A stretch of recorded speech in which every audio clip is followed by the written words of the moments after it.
Hey everybody, welcome to Local Business Hacks Podcast. I'm your host, Carl Case, and I'm on a mission to help you. Every week, we're going to be talking to local business owners and experts to get their best tips, tricks, and hacks to grow your business. This show is designed to teach you, inspire you, and motivate you to take massive action and start to build your future-proof business.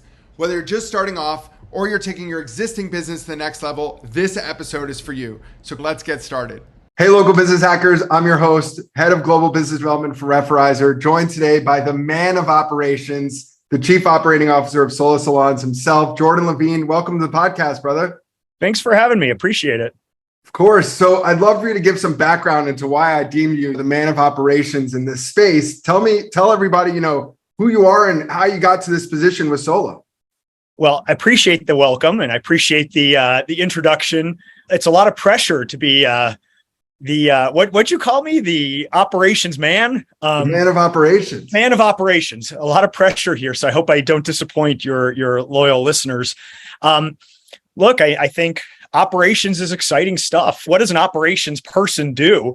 I mean, your job is really to help any business owner make more money, understand how to raise top line, how to look at bottom line, how to really grow a business. And to me, I've been in business, I think, since I could walk. Being in business, I was a little kid, and funny story, I was a little kid in Southern California and we had fruit trees, orange trees, grapefruit trees. And I used to pick the fruit and sell them to my neighbors as soon as I could walk. And so I think being in business has always been in my blood. Entrepreneurialism and entrepreneurship has been in my blood. And it just excites me to work with other people who have that same passion. And so your second question was like, how did you get here? Well, that was how I started. And, you slowly just kind of earn your stripes as you go through life, and you start in different roles through your life, and they continue to grow, and you continue to get more responsibility and to learn. I was talking to one of my coworkers the other day, and it's like, I remember when I was young and I thought I should be the CEO of the company because I knew everything. And the more you learn, the more you realize you don't know everything. And it's a humbling experience. So here I am as chief operating officer for Sola after years and years in the franchising business and years in operations. All things have led me here. And it's just been a fun and a wonderful journey. It's amazing. Jordan, you do have a really unique journey in this space, seeing as you came from food and bev all the way up the chain, working with the largest franchises in the health, wellness, and beauty space. Speak a little bit about that, because I think it gives context to who you are and how lucky Sola is to have you in this role. I laugh a little bit when I think about what you just said. If you would have said to me, 20 years ago, Jordan, you're going to run a brand that's all about beauty. And I would have said to you, what do I know about beauty? Prior to being at Sola, from the lash business, the eyelash extension business. And, I'm not going to be a customer. I'm not the customer of that business. And I can tell you everything that you want to know or don't want to know about eyelash extensions. My career began in the ice cream business. I spent 10 years at Cold Stone Creamery. And what a fun journey that was to ride that wave of a growing company that started as a mom and pop in Arizona. And I got a chance to join it really early on when the company had just begun to come outside of Arizona and to come to California. I worked through them all through college, had a chance to be the first intern the company ever had. We didn't even know what an intern was back then. It was just sort of like somebody that did everything, and had a chance to really ride that journey and to see Cold Stone start to go out east to the East Coast. And what a fun time that was. I mean, we were building something great. And if you think back, it's funny to think back now. I don't get to think about this often. We were changing the world through ice cream, and it was just fun. I mean, boy, how fun was that to take that journey and to see this thing go from a dozen stores to over 1,000 stores, what felt like overnight. And I got to be exposed to some of the best team members and coworkers and people that really formed who I am today. And when I think about people going and getting their MBA in business, my MBA in business was Cold Stone. That was where I learned everything that I know, every mistake I've made, every positive influence around me that has steered me into a direction. So from there, I was lucky enough to do kind of the same thing all over again with Massage Envy. And it's weird. You think about how do you go from ice cream to massages, and you'd be surprised that when they're both franchise organizations, the similarities that you would see, franchisees have very, very similar needs and desires to grow a business. A lot of the same things. Swap out this product for that product. It's not ice cream anymore, it's massages. But what was super exciting about that is it felt like Cold Stone all over again. We started small. I got in sort of, I won't say quite at the early stages that I got in with Cold Stone. It was a little bit later in, I want to say it was like 400 or 500 locations. I exited at over 1,000 again. But it just felt like we were starting it felt new and it felt small and we were doing great things. And what a journey that was. Massage Envy did so much and people wanted to know. We were the envy of the industry. People wanted to know, what did you guys do? You think about the innovation of Massage Envy 20 something years ago. You got a massage maybe once a year, every couple years when you went on a cruise or a vacation. And Massage Envy democratized that and made it something you could do everywhere. And you think 20 years ago, the only place that figured out membership was the gyms. Yeah. And nobody else knew. You didn't get a membership for everything else. And now look at the world today. You can have a membership for like everything, Botox memberships and massage memberships and waxing anything in the beauty space essentially. But now it's gone beyond that. I can get a membership for a food subscription where they deliver food to my door every week. It just goes on. And I think Massage Envy was a real pioneer in that. When I left Massage Envy, it was one of these things where it's like, I don't really know what's next, but life steers you in a direction. And I started my own consulting practice. And it's funny when you say consulting, people get this idea of unemployed. I have to say, I'm really proud. That was probably the most proud thing I've done in my life, was building something from nothing and selling myself and having to figure out how to sit and sell myself to a potential client. And it was such a fun journey. And I got to help some really, really wonderful companies. The largest company I worked with was WellBiz Brands, who after several years of working as a consultant for them, they brought me on full time to head up operations for Amazing Lash. And that's what kind of led me to now. I'm in my third year now at Sola Salons, which has just been like everything builds on itself. And to be where I am now, to lead such a wonderful, dynamic, growing brand with wonderful people, everything has led me to this point, and it's just been so fun. Well, congratulations, Jordan. You got some name brands behind you for sure. Cold Stone, Amazing Lash, Massage Envy, and now Sola. Talk to the world about Sola. What are you guys doing? Where are you? How can people get involved? Sola has really been a disruptor in the space. If you haven't heard of Sola, largest brand that you may have never heard of. And the reason you might not have heard of Sola is because it really is a B2B business. The concept of Sola is about suite rentals for beauty professionals. You've probably driven past a Sola every day, and you might not even have known it was there. You know, we don't necessarily fully market to the consumer. We market to the beauty professional that we call Sola Pros, and the Sola Pro rents space from us, and they can kind of live their dream. And the idea here is, in every brand I've ever worked at, we've always, the sort of conversation of the day is always, how do we hire more people? You think about post 2020, it's what everybody's talking about, and everybody's looking at the same pool of people to hire more of them. And the beauty of Sola is we don't rely on that at all. In fact, we harness this opportunity that's in the world right now. And the folks that are leaving the workforce of employment are coming to start their own business and their own practice within a Sola. So in some ways, their loss is our gain. And we're seeing really strong growth because people are trying to take control of their lives. Part of it is to make more money. Part of it is the freedom to not have to work certain hours and certain days, to have balance in their lives. Part of it is they just want to offer the services they want to offer to the people they want to offer them to at the price they want to charge and the products they want to sell. And Sola allows you to do that. And in some ways we rent space. And in some ways, I would say what really differentiates Sola is that we do so much more. It's about creating community and large scale. We have almost we're about to hit the 20,000 salon professional mark. I mean, 20,000 people that call Sola Salons home Thank you. Mind blowing, right? 20,000 people that have been able to take control of their lives and not have to have a boss anymore, that own their own business. Yes, it's exciting. And this is what revs me up is you think about my career has always been in franchising, which is about empowering people to start their own business. Multiply this by 20,000 now. And what a cool story it is to tell. Sola is about empowering people. It's about creating community. It's about providing tools and resources to these people that are super, super talented, but that maybe have never owned a business before. So how do we help them get started? A lot of it is giving tools. A lot of it is giving them the strength and the calm to take the leap.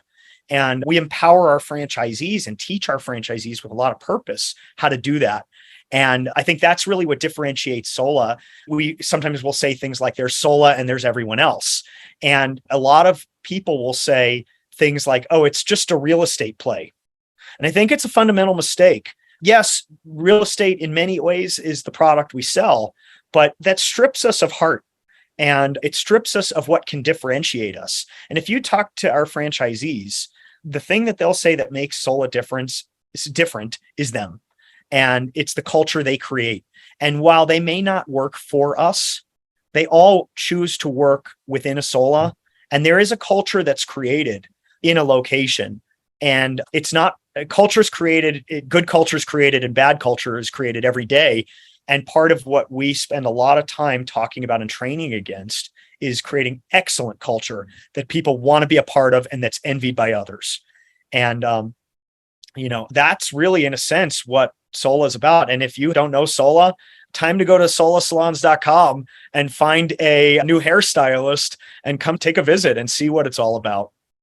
Thank you, Jordan. So at the end of the day, create raving fans across your 650 plus locations domestically. That's right. Amazing. So let's shift gears a little bit. Talk about being the chief operating officer of, I would say, the largest conglomerate in this space. Let's talk about the purpose behind our podcast, Local Business Hacks. So I'm going to give you a platform to talk to us about some stories that really drove home some real hacks that you just love teaching to the franchisees and to everybody in your space that you come across. Boy, that's a loaded question. So I'm going to let the viewers in on something. A lot of people think that we are just really good at thinking off the cuff. Carl had a chance to tell me this is what this podcast is about. So it gave me a chance to kind of think about this. So I gave so much thought to, what are these hacks that I want to share with the world? The challenge to a podcast or to anytime you're sharing things is, how do I pick one? How do I pick two? Carl, this may be the hardest question that you're going to ask me today because there are so many mistakes I've made. And I thought about this, and there's probably a few things that I want to share, but I think the biggest thing that I've learned along the way is the idea of making mistakes and how important that was to my career and how important it is to all of our lives. And if I could say one thing is, it's okay to make mistakes. In fact, you should. We talk about, it sounds cliche to talk about, I learned the most from my mistakes, but my mistakes are what got me here. And my mistakes are absolutely what got me here. And so to give permission to people to be thankful when a mistake happens, if you learn something from it, is, I think, the thing that more people need to have permission to fail, to look at that as a win in other ways. And so I think that was one thing that I wanted to just kind of share a perspective on. But I think specifically talking to business people and business owners, and when I think about the other things I would want to evangelize and to share as my learnings along the way, it kind of goes along a mistake I made. I've had my own businesses, whether it be in the Cold Stone space, being an area developer for Cold Stone Creamery. I owned several businesses along the way, and I'm not ashamed to say they didn't all work out. And I'm not ashamed to say that because, again, all of those things got me to where I am and get people every day to where they are. And so it's with a lot of pride that I can share with you the failures. And I think the biggest hack I will tell a business owner is get to know your P&L, understand your P&L. And if you want to grow your business, or frankly, even understand the levers of the business, it has to do with your finances. And in franchising, we talk about P&Ls all the time. And in my experience in all the businesses I've been a part of, it's probably the thing people understand the least. And they don't look at a P&L. Many people don't know what P&L stands for. Honestly, to me now, I didn't understand it. At first, I didn't understand it at all. And this is why things didn't work out sometimes. When I look at a P&L today, it's become a superpower because I spent so much time trying to learn it and understand it. And today, when I look at a P&L, it's like, if you remember the Matrix, like I look at it and it's like the Matrix code. It's like those green bars and it just makes sense to me. I look at it, it's so clear. And what it all comes down to is the concept of EBITDA. And that to me, it's like, are you making money or not? Are you making money or not? And most people in business will say, well, let me look at my bank account and I'll tell you the answer. Your bank account, that's a fundamental mistake. Thank you. It is a fundamental mistake. Not only will your P&L tell you the levers, it'll tell you how you're performing, but it also tells you where the money's going out the door and money goes out the door real fast. And a quick story I'll tell you to go a little bit on tangent, but related. In the Cold Stone business, early in my career, this is a billion years ago, but yet so ingrained in me, I laugh every time people talk about seasonality of a business. And I laugh every time. You don't understand seasonality until you've been in the ice cream business, when your ice cream business tails to nothing, but you make a lot of money in the summer. If you don't understand your P&L, if you don't understand the ins and the outs, if you don't understand and sock away money, then your winter's going to be a lot longer and a lot darker. But EBITDA is more important than even just being the barometer of your success. EBITDA also extends to valuation. And every single business owner in the world needs to be thinking about an exit and a good exit. Every single bit. I don't care how much you love your business. I don't care how passionate you are about it. Unless you want to run a nonprofit, you need to be thinking about how do you exit and exit on your terms. And the way you do that is understand your EBITDA. It's your bottom line. And if you can figure out how to make your EBITDA strong, then you figure out how to sell and how to sell on your terms at your price. You may not even ever be thinking about selling, but every day, every business is for sale and everybody's got a price. And the way you come up with that price is your profitability. So if you're sitting on this podcast and you're saying to yourself, I don't understand my P&L. I don't even know what EBITDA stands for. I'm not going to tell you, by the way. This is the thing that you're going to Google right now and figure out as homework. If you're that person that doesn't know these things, I can't stress enough, this is what you need to do as soon as you get off this podcast, is to surround yourself. Maybe it's Google, maybe it's find some YouTube videos, maybe it's to hire a business coach. If you're in franchising, your franchisor is there to help you with this exact stuff. But I can't impress on you enough. If you're a business person, your report card is your P&L. Thank you, Jordan. And just to add a little bit of context from my perspective, when you look at your P&L and look at it consistently, the cliche is what's not measured is not improved. But these things can drive so much more, like forecasting for those winter months or those summer months and really having an idea. The funniest thing that I ever learned about forecasting was when I was in the restaurant space and I heard Pollo Tropical, a local chicken brand with 140 locations, takes 3.5 hours to cook their chicken. They slow cook it on a grill. And I just thought that was the wildest forecasting ever needed, because they're not tossing any chicken at the end of the day. They got it down to a science. So P&L is definitely imperative. And I think that's really funny that you said that, because I know so many friends that think that their business is killing it because their bank account's got money in it. And that's just... Or worse, I can tell you even worse, forget your bank account. How many people think a business is successful because there's a line out the door? Oh. I can tell you from personal experience, a line out the door means diddly squat. A line out the door is all smoke and mirrors. You can be spending money and money can be going out the door just as quickly as the people are walking in. And so getting control of that, again, P&L is your report card, your EBITDA is your grade. And I think more people need to understand that. And the more, if I can have one impact on somebody's life, it's maybe having that moment where they take action. Love that, Jordan. Thank you. So shifting a little bit into when we talk about the dreaded sales path, what would you say that has been the number one push that you've seen in all of these brands that you've worked with that is attributing to sales, and sales? Well, I'm not sure if this is exactly where you're going, but I definitely think the word sales has gotten a bad rap. And I fundamentally disagree with that.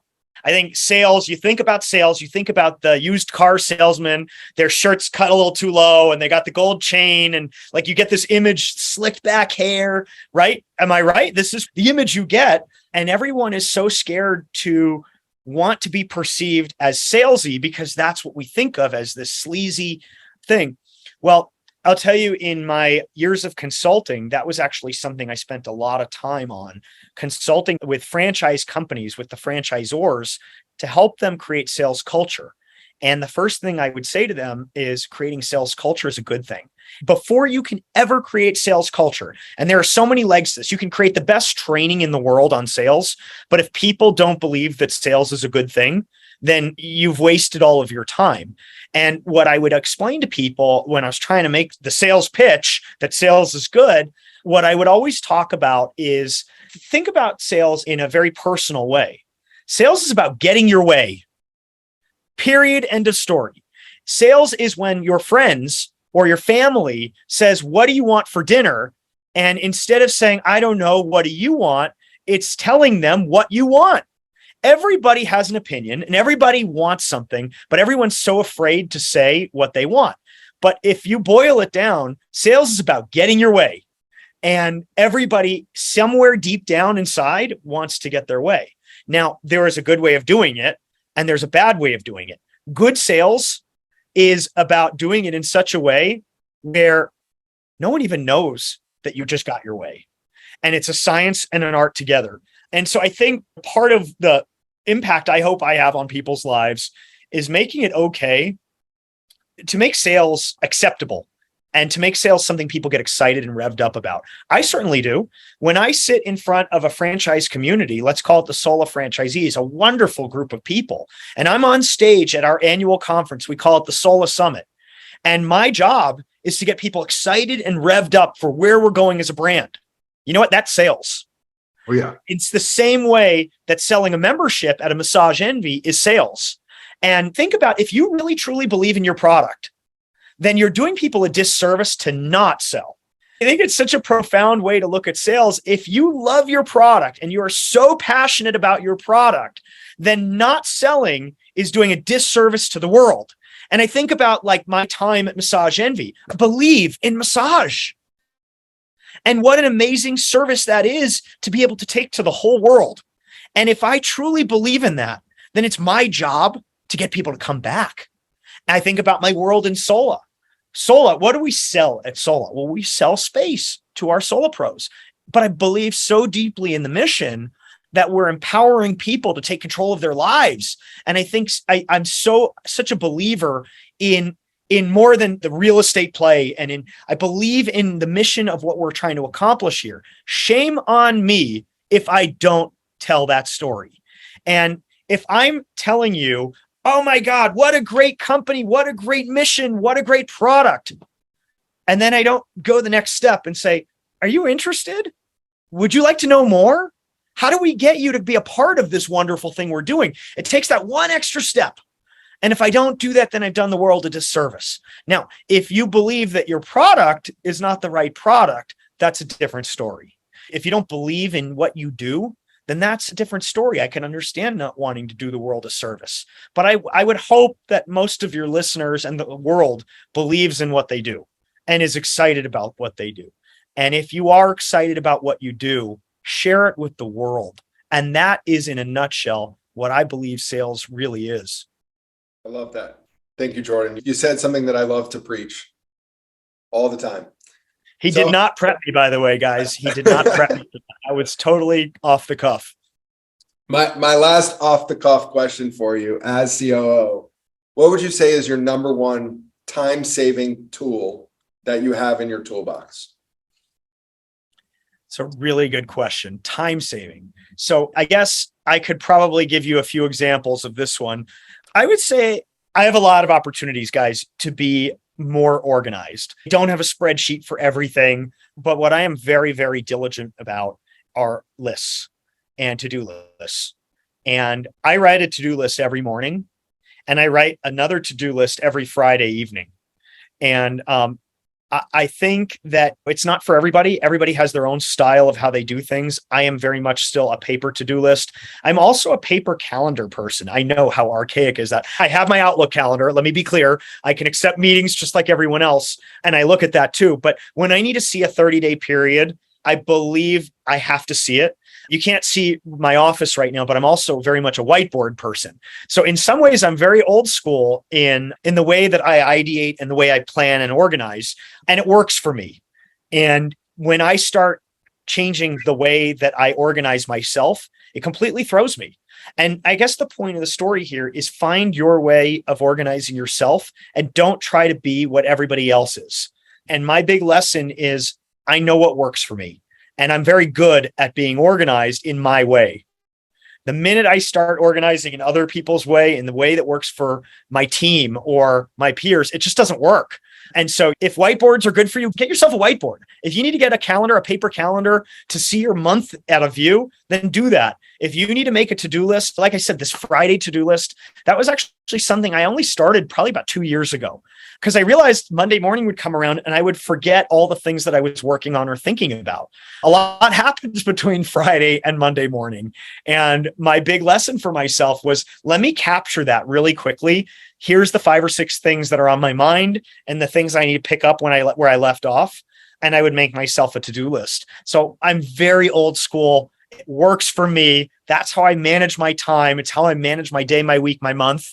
And it just really works. So I don't know if that's necessarily a life hack, but it's what I've figured out in my life is how I stay organized. I won't speak on behalf of everyone else. Everyone's got their method. Go with your method. And just have a method. Keep trying if it doesn't work.